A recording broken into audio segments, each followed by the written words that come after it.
दोस्तों नमस्कार। जय श्री कृष्णा।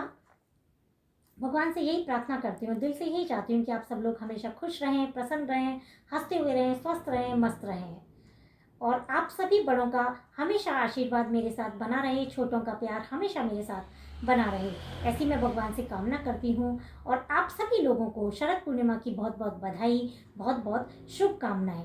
शरद पूर्णिमा का जो त्यौहार है वो हमारे लिए बहुत महत्व रखता है और हिंदू धर्म में शरद पूर्णिमा का बहुत खास महत्व होता है।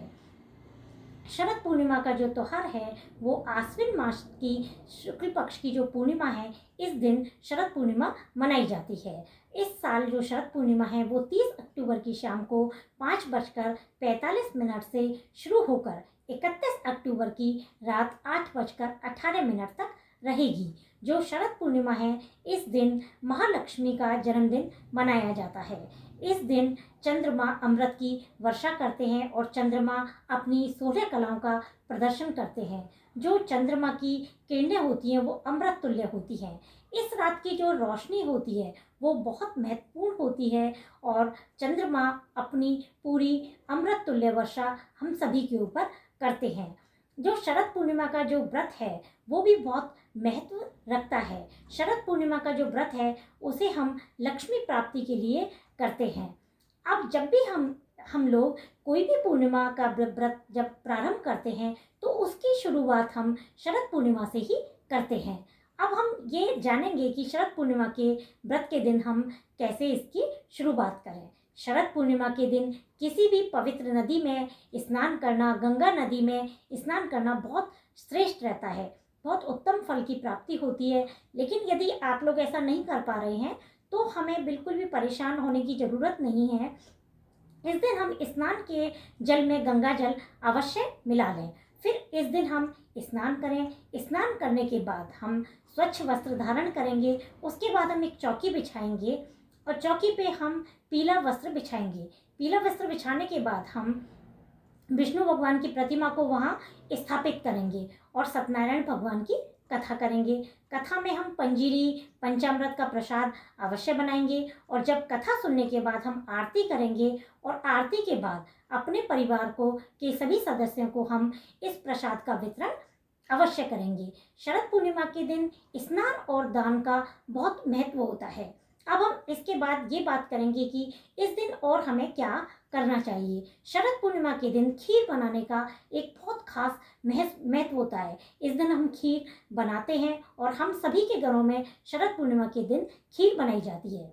खीर बनाने के बाद हम उसे खुले आसमान में रखते हैं और उसे एक जाली से ढक देते हैं जिससे चंद्रमा की जो भी रोशनी, जो भी किरणें उस पर पड़ती हैं वो सीधी पड़े और जो खीर का प्रसाद होता है वो एक अमृत तुल्य बन जाता है।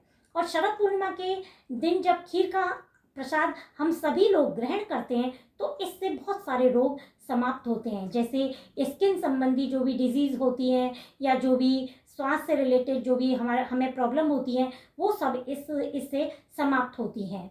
और यदि हम इस खीर का प्रसाद किसी ब्राह्मण को दें तो भी बहुत श्रेष्ठ रहता है। अब हम ये जानेंगे कि शरद पूर्णिमा के दिन हम पूजा कैसे करें। शरद पूर्णिमा के दिन हम लक्ष्मी जी की विशेष उपासना करें। लक्ष्मी के माता के मंत्रों का हम जाप करें। लक्ष्मी माता के मंत्रों के जाप के साथ हम लक्ष्मी जी की उपासना करते हुए उनसे प्रार्थना करें कि आप हमारे जीवन में बहुत खुशियाँ, बहुत शांति हमारे जीवन में हमें प्रदान करें। इस दिन शरद पूर्णिमा के दिन हम चंद्रमा की पूजा अवश्य करें।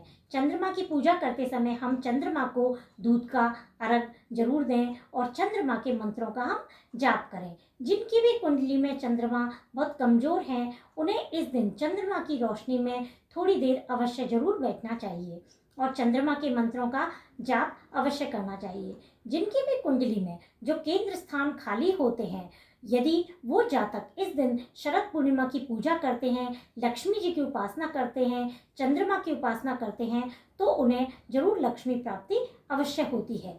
इस दिन हम चंद्रमा की पूजा करने के साथ, लक्ष्मी जी की पूजा करने के साथ विष्णु भगवान जी की भी पूजा अवश्य करें। हम विष्णु भगवान की पूजा का भी इस दिन बहुत महत्व होता है। अब हम शरद पूर्णिमा की जब पूजा करते हैं तो हमें विशेष शुभ फलों की प्राप्ति होती है। इस दिन पूजा करने से संतान प्राप्ति अवश्य होती है। ऐसा माना गया है कि जब कुंवारी कन्याएं इस दिन जो पूजा करती हैं, व्रत करती हैं, तो उन्हें भी एक उत्तम वर की प्राप्ति होती है। इस तरह से हम शरद पूर्णिमा के त्योहार को बहुत खुशी के साथ मनाते हैं। अब मैं आपसे एक बात और कहना चाहूँगी कि जो भी हम शरद पूर्णिमा के दिन हम सभी लोग जो खीर बना रहे हैं, उसे हम सादा नहीं बनाएं। खीर में हम मेवा जरूर डालेंगे, उस दिन केसर जरूर डालें। इस खीर में हम मिश्री अवश्य डालें, मखाने अवश्य डालें। फिर हम इस खीर का भगवान जी को भोग लगाएंगे, चंद्रमा की रोशनी में इसे रखेंगे। तो यदि संभव हो सके और हमारे घर में यदि चांदी का कोई बर्तन ऐसा हो, उसमें हम खीर को रख के चंद्रमा की रोशनी में रखेंगे, तो बिल्कुल वो अमृत तुल्य खीर होगी और हम सभी के लिए वो खीर जो प्रसाद होगा, खीर वो अमृत तुल्य ही होगा। और इस तरीके से हम सभी खीर का प्रसाद ग्रहण करें। हम खीर का जो प्रसाद है वो रात को 12 बजे के बाद भी ग्रहण कर सकते हैं और अगले दिन भी खीर खा सकते हैं। उस दिन भी हम सब अपने परिवार के साथ खीर का सेवन कर सकते हैं। इस तरह से शरद पूर्णिमा की हम पूजा करके और चंद्रमा के मंत्रों का जाप करके, लक्ष्मी जी की पूजा करके, खीर का सेवन करके और बड़ी खुशी के साथ हम इस त्योहार को मनाएं। और आप सभी के लिए मैं भगवान से यही प्रार्थना करती हूँ कि आपके जीवन में भी इस तरह से खुशियाँ बढ़ती जाएं और लक्ष्मी प्राप्ति आप सभी को हो, ऐसी मेरी भगवान से प्रार्थना है, ऐसी मैं कामना करती हूँ।